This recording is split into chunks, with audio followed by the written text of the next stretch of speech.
Il était une fois, dans le pays enchanté de Reveria, une bébé licorne nommée Luna.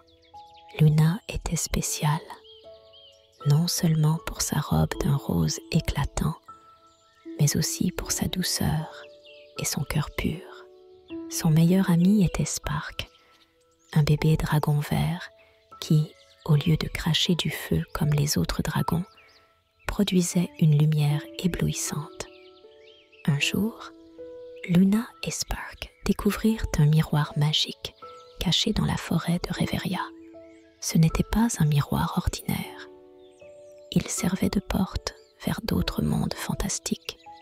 Plein de curiosité et d'excitation, Luna et Spark décidèrent d'explorer ce miroir magique. Lorsqu'ils touchèrent sa surface lisse, ils furent enveloppés d'une lumière scintillante et transportés dans le monde merveilleux de la petite sirène, un royaume sous-marin d'une beauté à couper le souffle. Dans ce monde, ils rencontrèrent Ariel, la petite sirène elle-même, avec ses cheveux roux flamboyants et son sourire chaleureux. Ariel leur raconta l'histoire d'un trésor caché, perdu depuis des siècles dans les profondeurs de l'océan. Ce trésor, disait-on, avait le pouvoir de protéger l'océan et toutes ses créatures.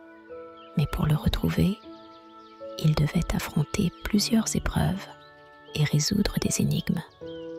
Luna, Spark et Ariel, accompagnés de Sébastien, le crabe musicien, et d'autres personnages emblématiques de ce monde sous-marin, se lancèrent dans cette aventure épique.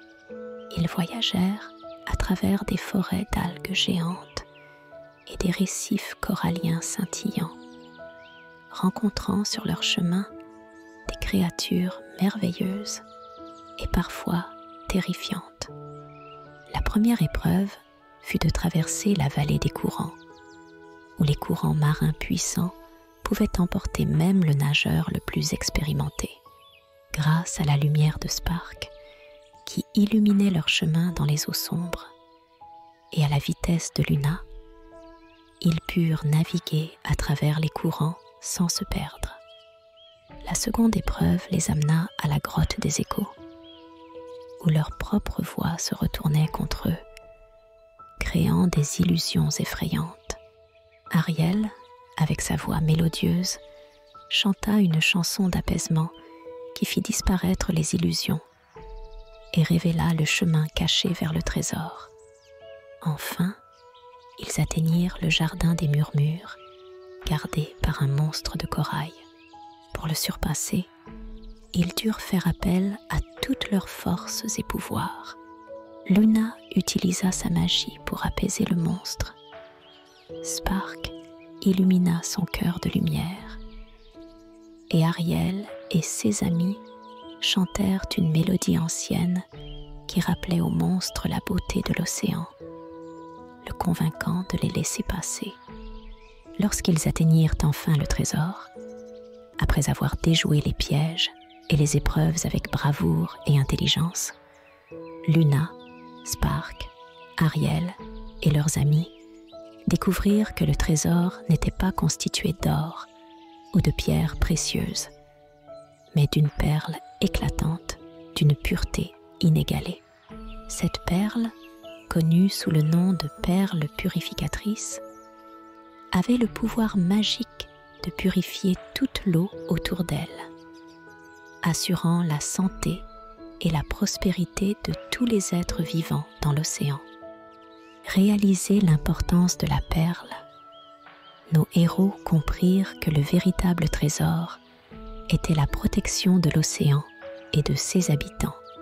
Ils décidèrent de placer la perle au cœur du royaume sous-marin, où son pouvoir pourrait s'étendre à tout l'océan, purifiant l'eau et apportant une nouvelle ère de paix et d'abondance pour toutes les créatures marines.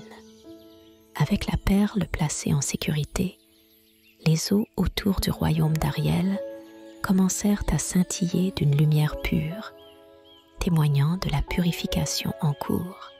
Les coraux malades reprirent des couleurs vives, les poissons malades guérirent, et la joie se répandit dans tout le royaume. Nos héros firent leurs adieux, le cœur lourd mais heureux, sachant qu'ils avaient accompli quelque chose de grand. Luna et Spark, en particulier, sentirent que leur amitié s'était renforcée à travers cette aventure et qu'ensemble, ils pouvaient faire face à n'importe quelle épreuve.